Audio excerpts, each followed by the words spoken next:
Hey guys, in this video I want to talk about something that I and many others I know find very serious, and that's going through a heartbreak. I'm dedicating this video to two of my best friends and anyone that's going through a form of heartbreak.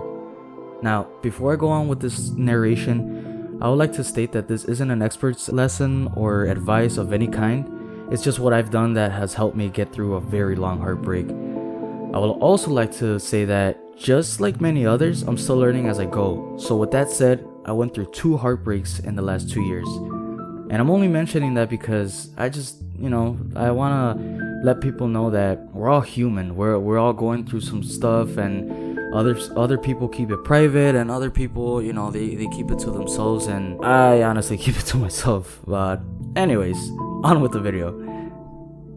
So you've just gotten your heart broken, and the first stage is shock. It only lasts a couple of seconds, but it feels like it's lasting several minutes. During that shock, you can just feel all the thoughts shooting rapid fire, one after the other. They come in so fast, yet you can read them all so clearly. You start wondering where you went wrong, or even where in time you could have prevented it, and that's to name a few. Then comes the denial stage.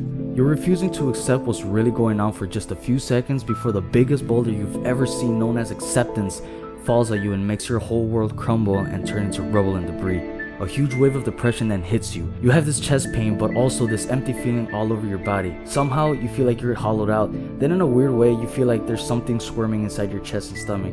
It feels emotionally painful and uncomfortable to be alive, so naturally, you get suicidal thoughts. But if you're a fighter like me, those thoughts will only flicker for a good while before you get past that stage. And I would also like to mention that from time to time that agony comes back, and you start having those suicidal thoughts, and again, it's gonna flicker for a while if you just fight those thoughts.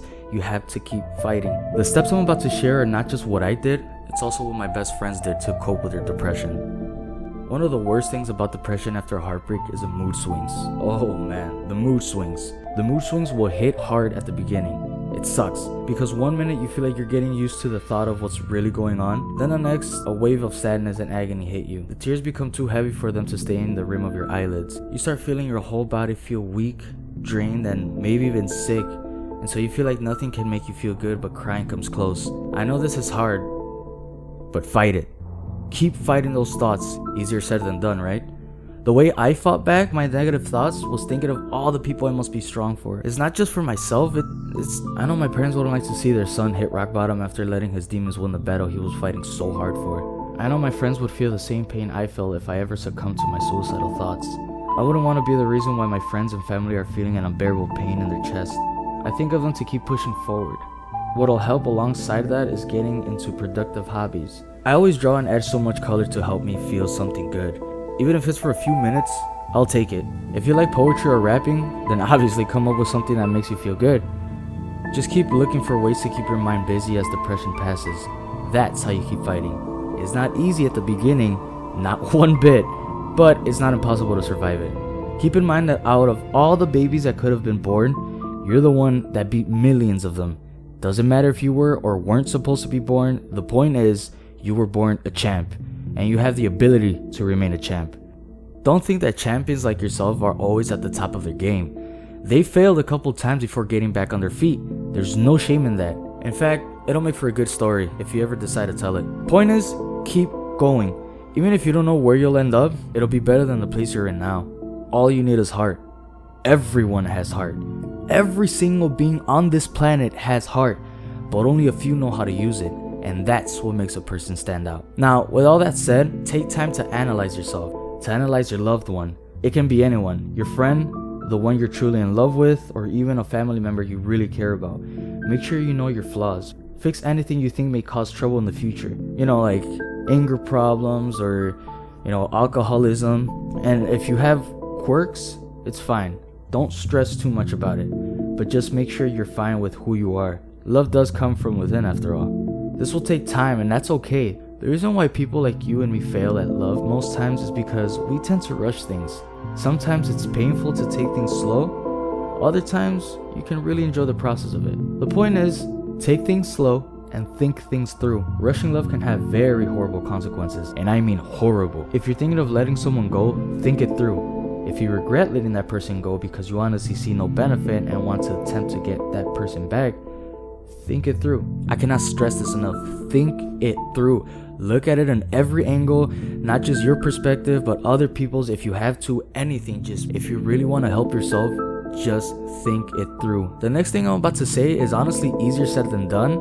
And time again I failed, but I kept and still am sticking with this advice no matter how hard things have gotten for me. And that is to not let your emotions get in the way of your well thought out decisions. I cannot tell you how many times I've messed up because I let my anger and anxiety get in the way of a better approach to a difficult situation. Oh my god, that honestly holds me back. In a way that can be rushing. Going with your first instinct during depression on a situation like a heartbreak rather than taking a deep breath and taking a moment to think thoroughly about your decision is something I'd consider rushing.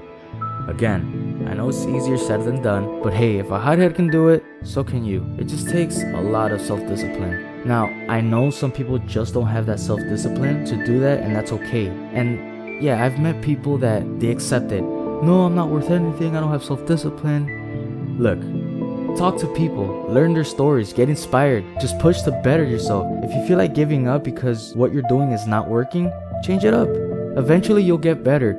If you want to get better, there will always be a happy outcome. Things just take time, unfortunately. It sucks, I know, it really does, but what are you gonna do?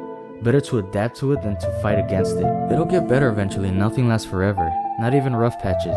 As long as you stay strong, you'll get through whatever struggle you're facing. It's just a matter of waiting it out. Alright, well that's all for this video.